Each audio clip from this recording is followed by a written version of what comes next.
G'day, Acting Treasurer. G'day Shane, how are you? Just happy to see you. Yourself? Shane's getting all of the questions.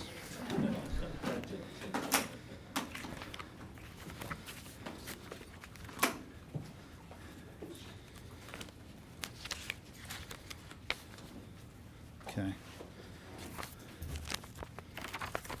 Okay, everyone good to go? Okay, I wanted to speak primarily about our reforms to the Future Fund, but I've got a couple of other issues to cover off as well. First of all, I want to say that I am a big supporter of the Future Fund. I am a big believer in its role and in its potential in our economy as well. And I've said on a number of occasions, and I say again today, I pay tribute to Treasurer Costello for setting up the Future Fund. I see it as one of the big national economic advantages that we have, given all of the global economic uncertainty, but also all of the economic opportunity which is before us in the defining decade and beyond. And so today we are announcing new steps which are all about the future of the Future Fund. We will modernise the Future Fund, building on its success to ensure that it can play an enduring and prominent role in our economy in the service of our national economic interests. We are refreshing and renewing this really core economic institution to make it stronger, to make it more successful, and also to make it more sustainable into the future. And our changes that we're announcing today, and I'm announcing on behalf of myself and obviously Minister Gallagher and the government more broadly, there are three key changes that we're announcing today. First of all, making sure the fund is an ongoing feature of our economy. Secondly, issuing a new investment mandate to maximise the fund's role in a changing economy, and also releasing the first statement of expectations for the Future Fund in something like 15 years. As I said before, we've got a raft of economic challenges and opportunities, and one of the big advantages that we have going for us is this huge pool of capital in the Future Fund.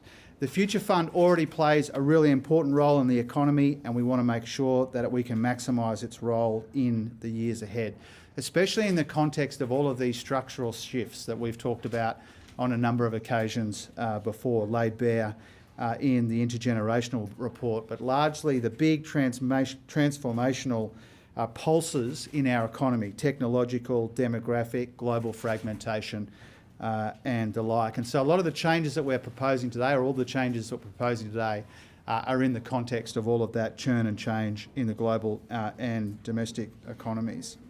Now I want to make it really clear that we are not changing the fundamental focus of the Future Fund when it comes to maximising returns.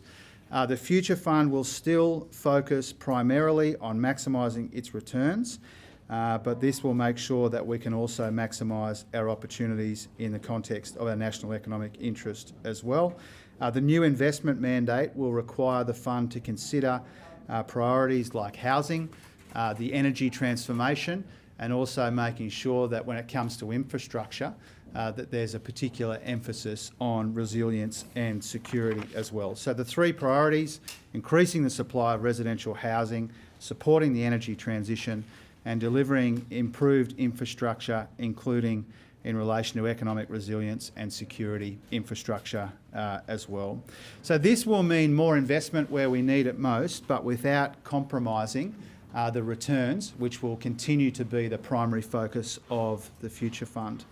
We're also locking in the Future Fund and its role in strengthening the Commonwealth's long-term financial position and covering those unfunded superannuation liabilities. And the way that we're doing this is that we're announcing that we will not start any drawdowns from the fund until at least 2032-33. And this is so that we can provide the Future Fund with the certainty that it needs to continue to build its portfolio. And it's pretty remarkable that the core Future Fund, the $230 billion part of the Future Fund, is expected to grow to $380 billion by 2032-33. I also want to be really clear that the government remains committed to the Future Fund's independence and to its commercial focus. There are no changes being proposed here to the existing benchmark rate of return or the risk profile. The government will not be directing specific investments being made by the fund.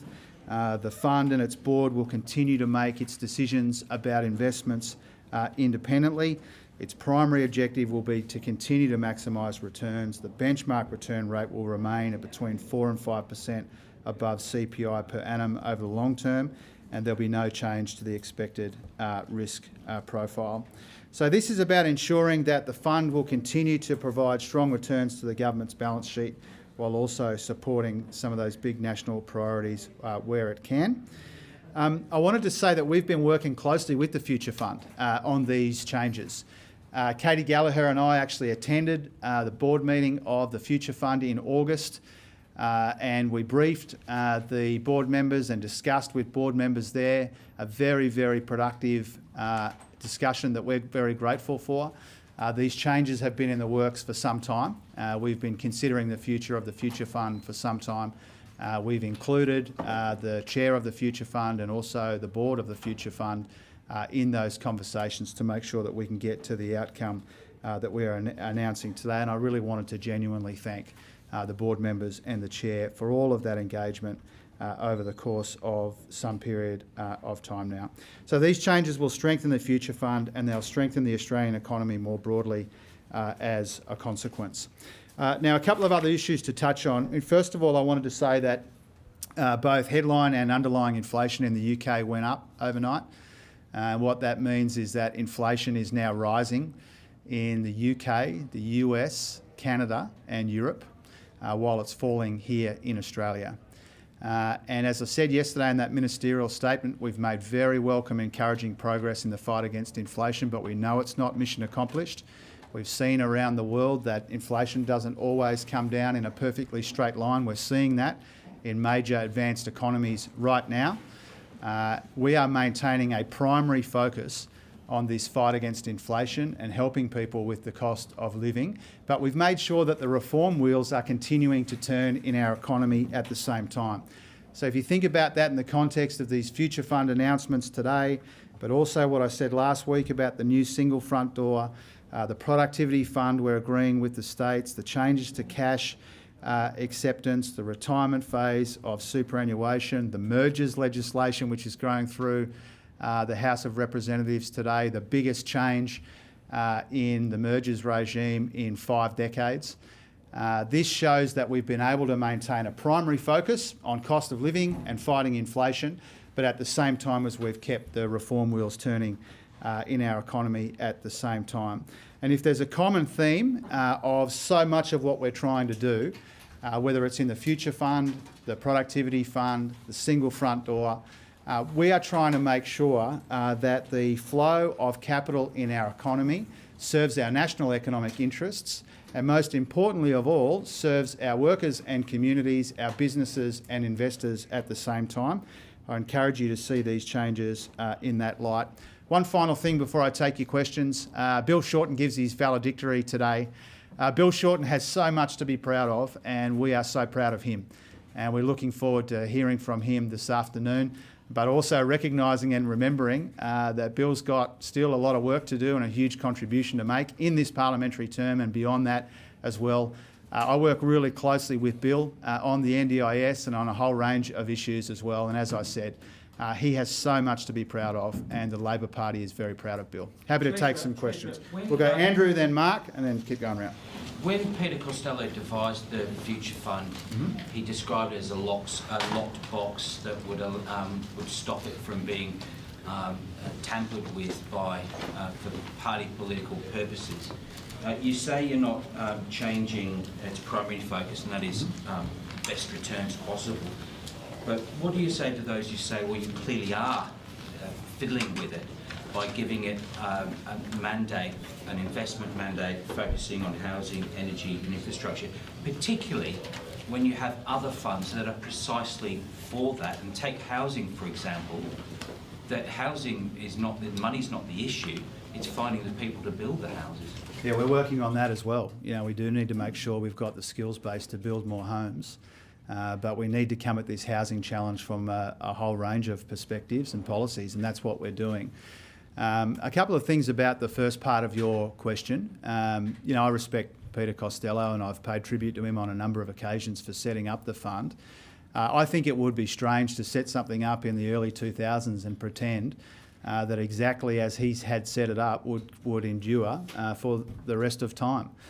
And my job is to make sure that our economic institutions, the ones I support, the ones with big roles and potentials in our economy that I welcome, that they're the best versions of themselves. And you've seen me put this kind of effort into some of the other institutions as well. This is about modernising the Future Fund and making sure it serves our national economic interests to the ultimate benefit of the Australian people. And so I think it would be unrealistic for Peter to assume that as he set things up 2 decades ago would continue forever. My job is not to preserve what I've inherited, it's to improve it, and that's what we're doing.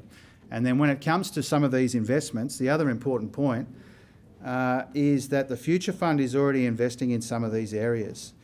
It already holds a range of assets consistent with the national priorities. They've got over $1 billion invested in wind and solar. That makes them one of the biggest investors in renewables in Australia, and they've got other investments as well. Isn't that the point, that if it makes investment sense, they'll do it anyway? So why mandate, which means that they're going to have to make decisions that aren't the best for returns? No, I completely reject that last part of your question. And I've said repeatedly here and in the material that we've released to you that the primary objective of the fund is to maximise returns. We haven't changed our expectations of risk. We haven't changed our expectations of rate of return. What we've said is when the fund is comparing possible investments with similar levels of return, those investments should be cognisant of some of the big economic challenges and opportunities that we have. And I'm yet to find anyone objective who doesn't think we need more investment in housing, energy or hardening our infrastructure. Mark and then Jacob.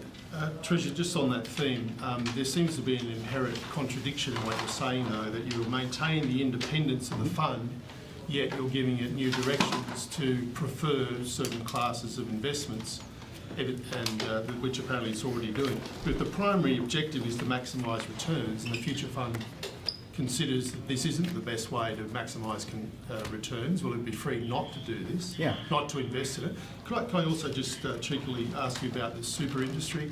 Another story today that Australian super having to pay compensation for unconscionable delays in death penalty payments. What's your message to the super industry? Well, obviously two very different questions. I mean, first of all, the Future Fund will continue to prioritise returns.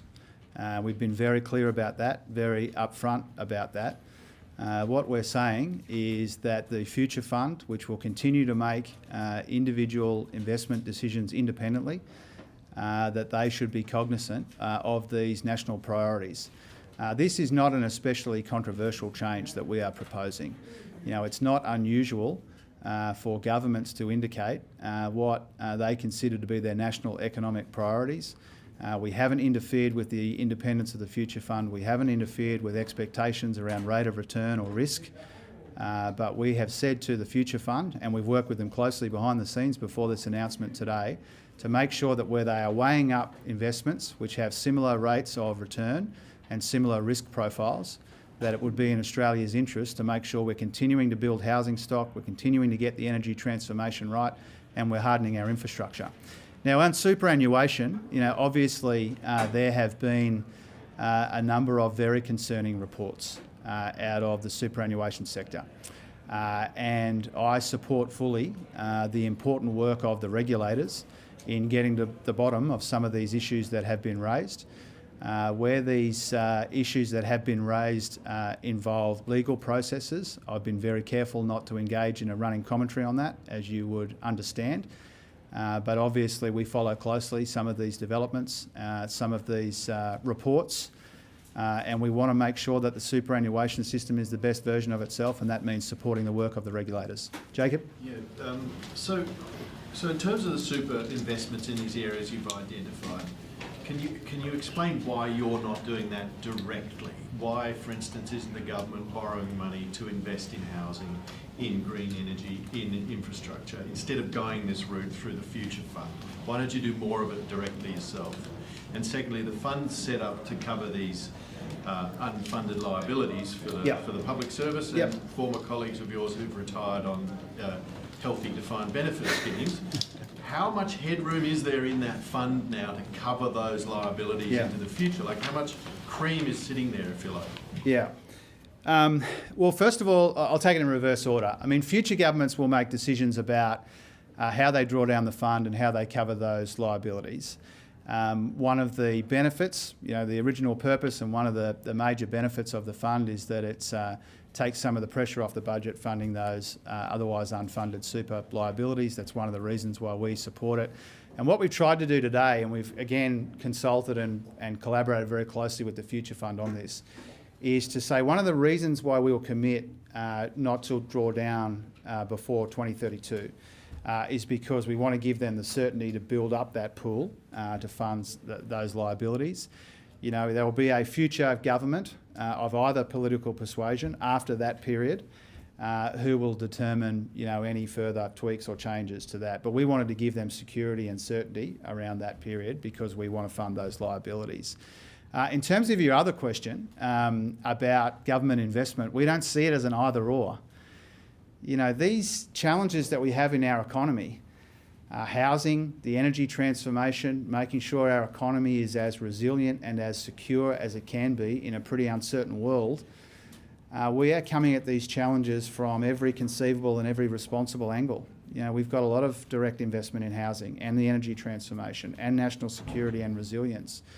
But the challenges and opportunities are so great that we need to find every way that we can responsibly ensure that capital's flowing in our economy in the service of our national economic interests, our workers and communities, our businesses and investors. We'll come back to John and then Chloe and then Trudy. We'll come back to you, Poppy, after Trudy. Thank you, Treasurer. The first chairman of the Future Fund, David Murray, has told me this morning that by setting these priorities, you are actually interfering in the independence of the Future Fund, and it risks putting more taxpayer money into boondoggle projects. How would you respond to that? I saw that comment that he made in your story online, and it's not correct. I obviously don't agree with him because it's not factually true. Chloe? Following that on, how do you say it's not correct if that's their opinion coming from the top? And secondly... Coming from the top of what? From John's question, if it's coming from people in this space saying that it's interfering, coming from you, how is it not? And you claim this isn't controversial. How do you then, back that in and justify it when it's drawn such fierce criticism from the opposition? Susan Lee has called you economically illiterate, were her words this morning. Well, we have very low expectations of the Liberal Party and their friends. One of the reasons we start so far behind on these big economic challenges, housing, energy, national security and resilience, is because they wasted a decade stuffing around and failing. It's on us to clean up the mess that they left us and to try and make up some of the lost ground that they left us. And it's a bit rich coming from them when we are in, quite near the end of a 3-year parliamentary term and they don't have any credible, costed or coherent economic policies. So let's hear Susan's alternatives. Let's not hear just the usual kind of thoughtless babbling. That's on that point. And we know their record, that's why they're risky on all of these matters, energy, housing and the like. When it comes to the comments from, I think you described the reaction to the information we put out overnight. We expect the usual kind of partisan hyperventilating from the usual partisan places. Over time, you get better at recognising and responding to the objective commentary and ignoring the partisan hyperventilating. Trudy. It seems like the central question ahead of the next election will be, are you better off than you were 3 years ago? How do you shape that message, you know, on the one hand, not appearing to lecture people that they are better off when they may not feel that way? Well, first, I mean, I'm happy to answer your question, but I mean, that's really one of the central issues that I tried to tackle yesterday in the ministerial statement, and then with your counterpart Sarah Ferguson last night on 7:30. You know, we acknowledge that even with the quite remarkable progress that's been made in the national data, that doesn't always immediately translate into how people are feeling and faring in the economy. We recognise that. We've been upfront about that. And we've also been upfront about the fact that when we came to office, people were already going backwards. Real wages were falling substantially for 5 consecutive quarters. And so because of all of that, we know that people have a lot of ground to make up in their household budgets.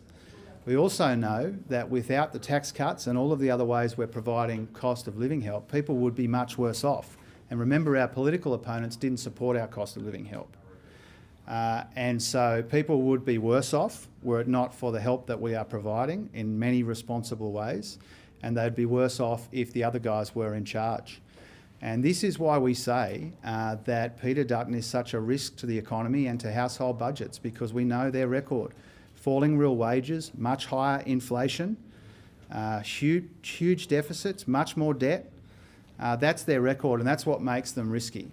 And so we say to the Australian people, we do acknowledge that you are still under substantial pressure. We know that you've got a lot of ground to make up in your household budgets. We are doing what we can in responsible ways to help you, and you'd be much, much worse off if the Liberals and Nationals got back in. Did I say Poppy? Yeah. Poppy, behind you. Jack, behind you. Thanks, Treasurer. Just back to the Future Fund. The Greens are calling on you to go further, and they're talking about divestment from fossil fuels and the like. What do you make of their position? Is that something you would consider? Oh, no, today is about focusing the Future Fund and making sure that it's an enduring part of our economy. It's not about exclusions. It's about the positive investments that the Future Fund can continue to make in our national economic prosperity and security. It's not about the sorts of things that we hear from the Greens from time to time. Nick Smith from The Nightly. Hi. Hi. Have you made any progress in finding a compromise with the Greens to get them to support your housing bills? We're in discussions with the Greens about housing, but about a whole range of other matters as well. You know, I think one of the strangest features of this parliament right now is just how frequently the Coalition and the Greens vote together. The Coalition and the Greens in the Senate have had the same view on housing, on the environment, if you can believe it, and on migration. And I'm not sure what you expected of this parliament, but that's a pretty strange state of affairs when the Coalition and the Greens are on a unity ticket on housing, migration and the environment. That's pretty strange. And so we're in discussions with Senate crossbenchers, as you'd expect, about our housing bills, but also about a whole range of other legislative priorities that we have. We want to pass as much of our agenda as we can. We would expect to receive the enthusiastic support of the Greens, but unfortunately they've shown that they are more willing to support the Coalition than to support housing or other sensible changes in our communities and our economy. Jack? Treasurer, with the investment process overhaul, have you effectively created a dual mandate essentially for the Future Fund in that it's got to focus on these national priorities and returns? I mean, how do they, can you just sort of just tell us a bit more about how they would balance those two priorities? I've been very clear, Jack. Primary focus on returns. We're not talking here about, as you would describe it, as a dual mandate. We've made it very clear. Primary focus on returns, no change to the benchmark, no change to how they think about risk. But we've asked them where they can, where it's appropriate, to consider investing in housing, energy and national economic security so that we can tick more than one box. But I've been very clear, I think probably half a dozen times here already. We're not changing its primary focus on returns. We're not changing its independence when it comes to investment decisions that the board makes. It's not unusual. It shouldn't be controversial for a government to indicate its priorities. You know, we haven't seen major changes like this to the Future Fund since its inception, and there's not many institutions that would expect to go for 2 or 3 or 4 decades without anybody having a view about how you could improve them. That's what today's about. Behind you and then Shane. Treasurer, you've reiterated today that there's not enough investment in the energy transformation. Firstly, is that an acknowledgement that existing climate policy settings are not sending the right price signals to the market, and potentially is realigning the Future Fund's priorities, putting it closer in line with the Net Zero Economy Authority and the investment front door? Would that compromise the board's independence, making it more influenced by these bodies? Oh, definitely not, the last part of your question. As I keep saying, the board retains its independence.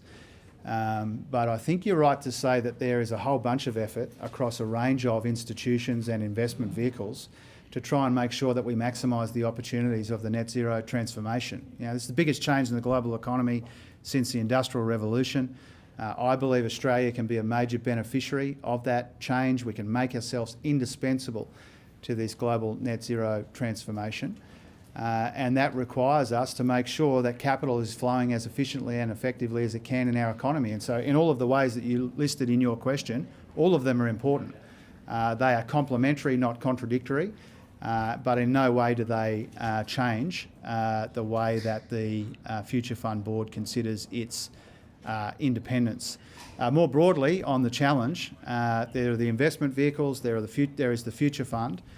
We'll be introducing our legislation on the production tax credits. There is a whole bunch of effort to make sure we make the most of this opportunity. Shane, and then behind you, then we'll be done. Treasurer, today Allegra Spender released her tax green paper with input from people like Ken Henry, John Daly on brooding. Yeah. One of the findings is that the tax arrangements around housing have contributed to the expense of that, and one of the factors is lower home ownership among younger people and the drop-off in the fertility rate. Do you agree? To agree with what? Whether what's going on in the housing market Right. and the tax arrangements have contributed to higher prices, lower ownership and a drop-off in fertility. Well, I haven't read Allegra's paper. You know, I've got a lot of time and respect and regard for Allegra. I think she puts a lot of thinking into these matters and I welcome it more broadly, and she's assembled a pretty impressive squad by the sounds of it to help her think through some of those issues, and that's her right as a crossbencher in the Parliament.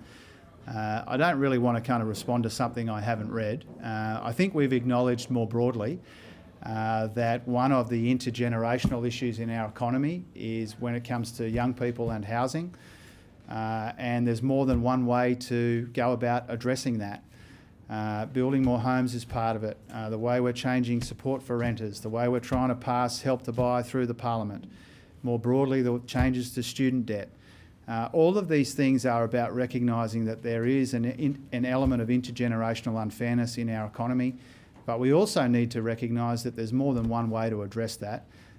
You don't necessarily need to go down the path that it sounds like Allegra is proposing to address some of those issues. We're doing it in other ways to try and take the pressure off young people, recognising that the last few years have been especially difficult for younger people. Last one, thanks. Ask about, obviously the budget centrepiece was this Future Made in Australia policy position. The government said you modelled this on the Inflation Reduction Act in the United States. Donald Trump said he's going to walk away from Paris. Does the transition to net zero remain lucrative if the biggest economy in the world is no longer on that trajectory? Yeah. Yes. The direction of travel in the global economy is very clear. It is impossible to imagine a world that isn't attracted to cleaner and cheaper energy. And for Australia, the industrial opportunities of that are immense. If you sat down with a blank page of paper and wrote down every country's advantages when it comes to this transformation, Australia would have the most compelling combination of advantages. Obviously, we are impacted by policy changes in big economies like the American economy, obviously, but we are well placed and well prepared to deal with that. The world will shift to cleaner and cheaper energy. The policies of administrations will change, including here in Australia over time, but the direction of travel is clear. The opportunities for Australia are even clearer, and we intend to make the most of them. I'm just asked to make one other set of comments about what we've seen in Sydney in the last little while, and I wanted to say this. We condemn all forms of violence and hate speech. Anti-Semitism has no place in Australia and it needs to stop. As the Director General of ASIO has said, we need to take down the temperature of debate in this country and not import foreign conflicts to our shores. We back our law enforcement agencies to deal with this. But what we have seen in Sydney is completely and absolutely unacceptable. We completely condemn all forms of violence and hate speech. Anti-Semitism has no place in Australia, and this sort of outrageous behaviour needs to stop. Thanks very much. Thank you.